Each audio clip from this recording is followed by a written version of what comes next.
అసలు నాకు తెలిసినంత వరకు క్రిమినాలజీలో కానీ ఐపీసీలో కానీ సిఆర్పిసిని కానీ మనం ఒక్కసారి ఎవరైనా తెలుసుంటే ఈ రోజున ఎవ్వరు కూడా ఇది కాంపౌండబుల్ అఫెన్స్గా మార్చి అసలు దీన్ని కాంప్రమైజ్ చేసి ఒక ఇద్దరి మధ్య ప్రైవేట్ పార్టీస్ మధ్యలో జరిగితే ఏ రకంగా కాంప్రమైజ్ చేస్తారు ఆ రకంగా సివి రవికుమార్ మధ్యలోను సతీష్ కుమార్ మధ్య ఆ రోజున ఉన్న విజిలెన్స్ ఆఫీసర్ మధ్య చేసి కాంప్రమైజ్ లోక్ అదాలత్ అవార్డులో పాస్ చేసి 40 కోట్లు కట్టించామంటే ఎవరి పాత్ర ఏ రకంగా ఒప్పందాలు జరిగినాయి ఏముంది అనేది it's you have to establish that it is a public document అయితే పబ్లిక్ డాక్యుమెంట్గా ఆ రోజున ప్రదర్శించాల్సిన అవసరం ఉంది.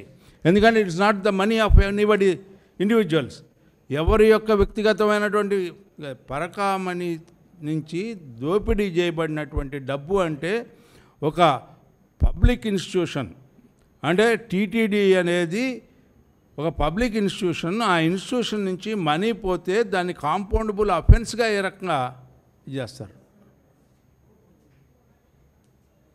ఏ రకంగా దాన్ని అసలు కాంపౌండబుల్ అఫెన్స్గా తీసుకెళ్తారు, కాంప్రమైజ్ ఏ రకంగా చేస్తారు, అసలు చేయొచ్చా, చేసిన విధానం ఏంటి, ఎప్పుడు బయటకు వచ్చింది, ఇది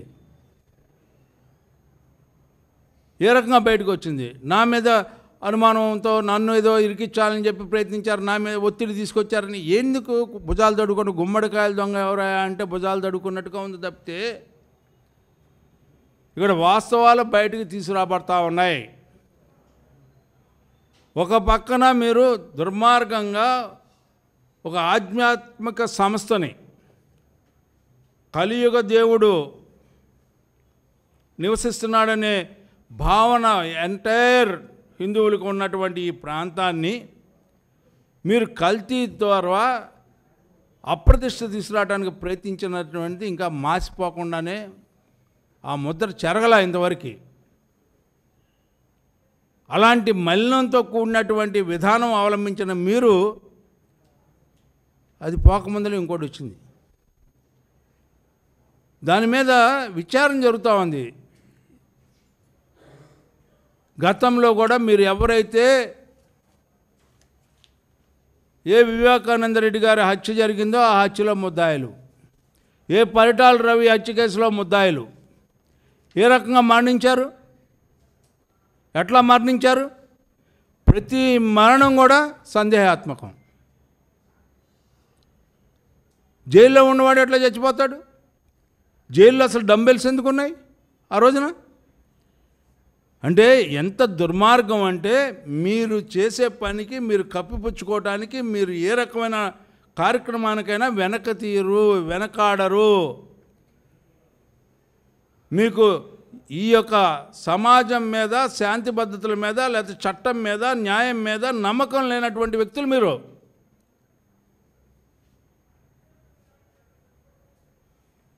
ఈ రోజున ఎంత నిర్దయగా మాట్లాడుతూ ఉన్నారు. ప్రభుత్వం ఒత్తిడికి తట్టుకోలేక ఆత్మహత్య చేసుకున్నాడని చెప్పి చెప్పడానికి మీరు సిగ్గు లేనటువంటి వ్యాఖ్యలు చేస్తూ ఉన్నారు. ఇంతకంటే సిగ్గుమాలిన పని ఇంకోట్లేదు ఎవరు మాట్లాడినా కూడా. ఒక పక్కన 100 కోట్లు దోపిడీ చేశారని ఒప్పుకొని 40 కోట్లు లోక్ అదాలత్లో ఇది కాంప్రమైజ్ అవుట్ ఆఫ్ ద కోర్టులో కాంప్రమైజ్ అనేట్టుగా కాంప్రమైజ్ చేసి 40 కోట్లు కట్టామని చెప్పి ఒక పక్కన చెప్పుకుంటూ ఉన్నటువంటి తరుణంలో అసలు వాస్తవాలు ఏమిటి, ఎవరు దీని వెనక ఉంది, అసలు కర్త ఎవరు, కర్మ ఎవరు, క్రియ ఎవరు అని తేల్చడానికి గవర్నమెంట్ ఇనిషియేట్ చేయాల. అత్యున్నతమైన న్యాయస్థానం ఇనిషియేట్ చేసింది, సిబిఐ ఎంక్వైరీ చేసింది. It has given by the court, not by an individual, not by a government. పక్షపాతంతో వ్యవహరించింది అనడానికి గవర్నమెంట్ ఇనిషియేట్ చేయాల. The court initiated the proceedings. Court ద్వారా సిబిఐ ఎంక్వైరీ చేసి ఆ సిబిఐ ఎంక్వైరీ ద్వారా జరుగుతున్నటువంటి తరుణంలో ఇలాంటి పరిస్థితి ఉద్భవించిందంటే ఇది దుర్మార్గం కాదా అని చెప్పి నేను అడుగుతా ఉన్నా. దీని మీద మీకు మాట్లాడే హక్కు ఉందా అని చెప్పి నేను అడుగుతా ఉన్నా. ఇంకా మసిపూసి మారేడికాయ చేయాలనే ప్రయత్నం మీరు చేస్తూ ఉన్నారు. ఏదో రకంగా గుడ్డగాల్చి వేస్తే ఎంతో కొంత మసి అంటకపోదా అని చెప్పి మీరు ప్రయత్నిస్తూ ఉన్నారు. భ్రమలు సృష్టించడానికి ప్రయత్నిస్తూ ఉన్నారు. మోసపూరితమైనటువంటి మాటలు మాట్లాడడానికి ప్రయత్నిస్తూ ఉన్నారు. ఇది ఇంతటితో ఆగదు. ఇది ఆరంభం మాత్రమే. ఒక్కొక్కటి బయటపడతా ఉంది. ఒక పక్కన కల్తీ మద్యం, ఒక పక్కన ఇక్కడ జరిగినటువంటి ఈ యొక్క వైకుంఠంలో జరిగినటువంటి దుర్మార్గపు వ్యవహారం, కల్తీ నెయ్యి, ఇవన్నీ కూడా బయటకు వస్తూ ఉన్నాయి. ఈ రోజున మీరు దాచుకుంటే దాగేది కాదు మీ విధ్వంసం అనేది, మీ అరాచకం అనేది.